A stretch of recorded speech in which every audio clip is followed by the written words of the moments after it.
just start by introducing Paul Howard, author of Ross O'Kelly Carroll, or AKA Ross O'Kelly Carroll. I'm not sure which. Well, it's Ross O'Carroll Kelly. Sorry. But anybody who has a double barrel name deserves to get their name incorrectly pronounced all the time, I think. Yeah. Sounds like it. Yeah, okay. Yeah, you created a monster here. Yeah. I didn't know it when I started writing the character that he was going to become as as obnoxious as he was, and also as popular as he became, because I wanted people to hate him. That was my original plan. I didn't want anybody to have sympathy with this character, and he started out as a newspaper column in the Sunday Tribune 17 years ago, almost 18 years ago. Okay. And the plan, I really wanted to sort of get under the skin of the people who are like Ross. They were the people I was satirizing. I never believed that 18 years later I would be on book number 17. That's the thing. I never ever thought that would happen. Yeah, because it's almost now we need to ask, when is he finally going to grow up, or what's going to? I mean, where is he? I don't think he will. I don't think Ross type people ever do grow up. Yeah, okay. I was telling the story earlier about a friend of mine who went to Blackrock College, and he's in his 50s, and he broke his ankle playing tag rugby, and he went to the hospital to have the leg reset, and the surgeon recognised him on the operating table as somebody he'd crossed swords with on the rugby field, and the surgeon played for Terranure. Okay. So when he reset his leg, he reset him from ankle to hip in the Terranure colours. Okay. So it's kind of, I think when you play rugby like Ross did at school's level, and when you achieve a certain amount of success at it, it's like an excuse for a permanent adolescence. Right. And even when Ross is in his 50s, I think emotionally he'll still be the same age he was when he played for Castle Rock at the age of 17. Okay. But let me just ask then about the socio-economic background of all of this, because he sort of grew up with this so-called Celtic tiger and epitomized it, and fell with it as well. And he ended up at one point somewhere near the Merrion Centre with no money. That's right. This is this what was it? Not the cappuccino, but this frappo was the this orange mocha chip frappuccino was the last thing I owed. I think class has always been a huge element in it, and class was always a big issue. When I was a kid, it was. I think it's less of an issue now. But when I was younger, I think what the Celtic Tiger did was it took a huge number of people like me who grew up from a working class background and sort of processed us into middle class people. We all became homeowners, and a lot of my friends who I grew up with became share owners and car owners, and so we became we became quite middle class, and that's what the Celtic Tiger. My accent is completely different to the accent I had as a kid, So it's quite different. But class was very, very relevant when I was younger. I think the Celtic Tiger, because of that, and because I grew up in the 1980s when money was so scarce, and credit was impossible to get. I mean, my first computer, my dad had to offer his house as a guarantee. To borrow £3,000 to buy my first computer, and to go from that situation to within sort of 5 years, where banks are writing to you, offering you money that you didn't even ask for. I mean, I remember the day getting my first letter from the bank offering me £10,000 as it was then, that I never even looked for, and I said to my dad, what's this? And mysterious. He said, that's it. It's called the Celtic Tiger. That's the first I heard of the Celtic Tiger. And that must have been, I must have considered that quite significant at the time, because I wrote about that in one of the very first Ross columns. So I kind of looked on it as this, I probably saw it as more absurd than a lot of people, because I remembered how difficult the 80s were. I remembered where I left school, nearly everybody in my class emigrated because there weren't any jobs. It was Graham Greene who said it wasn't Graham, it was L.P. Hartley who said the past is a foreign country. They do things differently.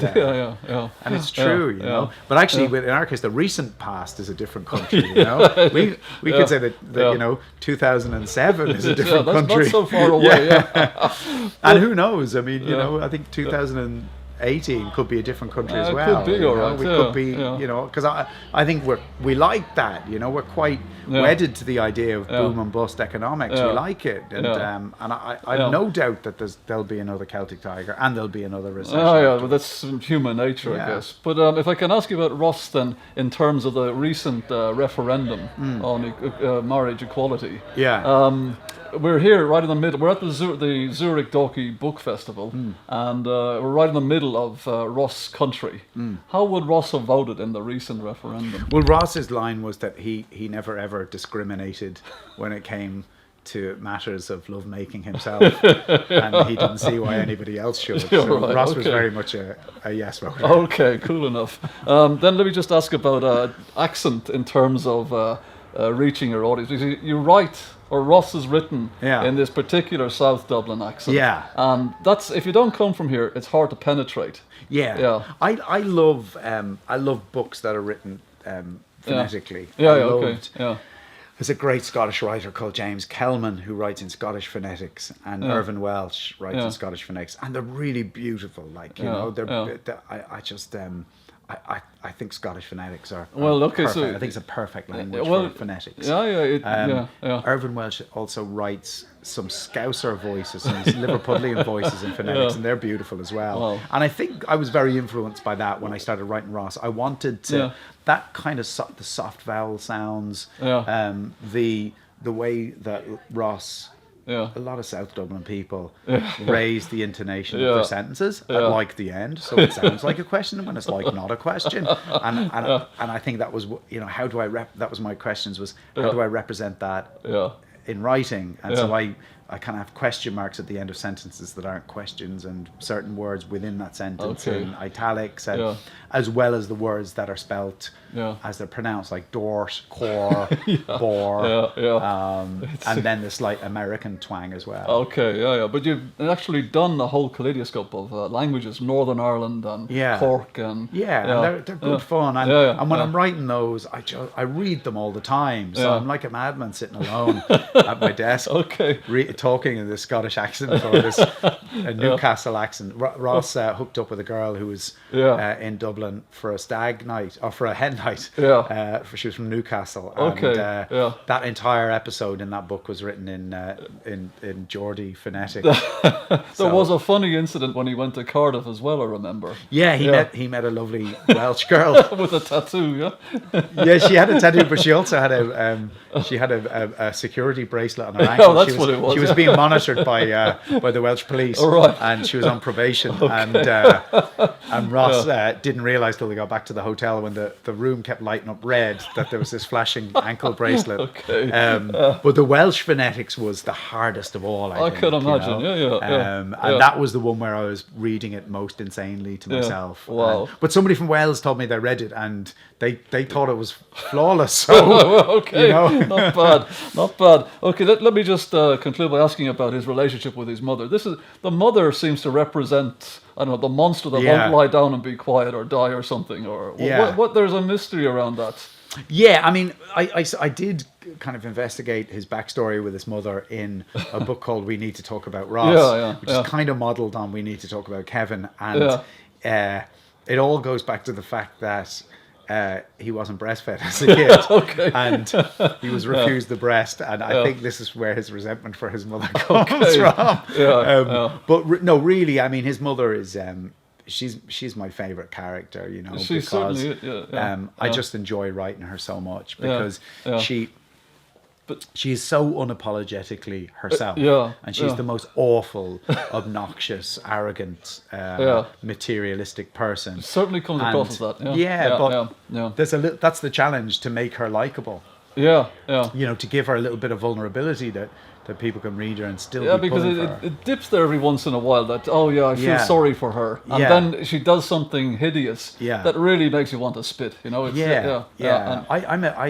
My hero in writing is George MacDonald Fraser, who wrote the Flashman books. The Flashman books are, I mean, I've read them each probably 2 or 3 times. Inside out, in other words. And how he makes a coward. The guy's a coward. He's a bully.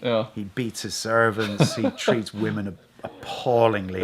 And yet in the Flashman books, you're always pulling for him in these adventures. You're just praying that he gets out of it. Even as he's doing the most appallingly dastardly things, you still want him to succeed. And I think that's what, when I write Fionnuala and when I write Ross as well, that's the challenge for me. It's to make an anti-hero actually likable to people who are following the books. That really came across in the last one, the Keeping Up with the Kalashnikovs. Right. I mean, he let down all his friends seriously. Yeah. I mean, he was in the car with his friend's girlfriend and our future wife. And right. And he broke up another relationship. And that's it. It's how do you make people like him despite all of that? Or it's really places are really hard to come back from, you know.